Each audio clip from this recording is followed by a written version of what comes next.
Nauda ir tāda interesanta īpašība. Ja mums tā ir kontā, tā mums var un parasti arī dod drošības sajūtu. Tomēr ir vēl viena īpašība. Laiks. Ja.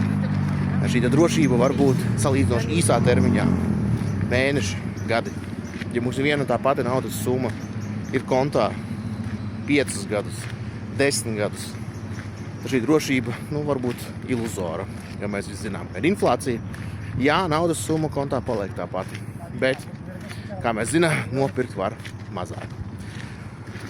Diemžēl liela daļa latviešu vēl nesaprot, tāpēc ir šie 10-11 miljardi mājsaimniecībām uz konta. Bet ir arī saprotams, ka negribās riskēt.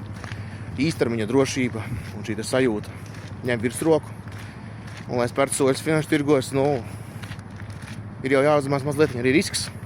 Ir jābūt gatavībai kaut ko riskēt, lai kaut ko nopelnītu. Nav runa par visu zaudēšanu, jā, bet ir mazliet jāriskē. Un vienam pašam šos soļus spērt, protams, ir grūti.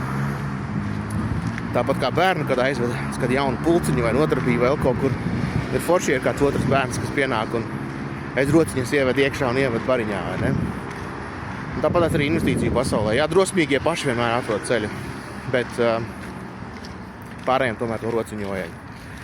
Līdz ar to viņi stāv tā nauda kontā. Jā, daļai ir jābūt neieguldītai, tā lai drošības pilnās un tam līdzīgi. Bet droši vien ne visai, vai ne? Un pameklējam to rociņu, vai ne? Pameklējam to rociņu, kas mums ir gatavs iedot rociņu. Jā, varbūt par to būs godīgi jāsamaksā kaut ko, bet, kā es minēju, ilgā termiņā šī drošība ir iluzora.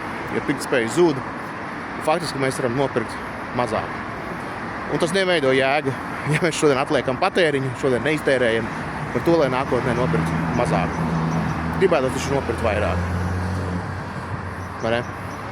Mēs pameklējam, kam paprasīt šo rociņu, un kas mums arī uzticīgi un kārtīgi varētu palīdzēt aizvest ceļā uz priekšu. Es saprotu, ka nav vienkārši, nav viegli, bet tā drosme kaut kad ir jāsaņemās.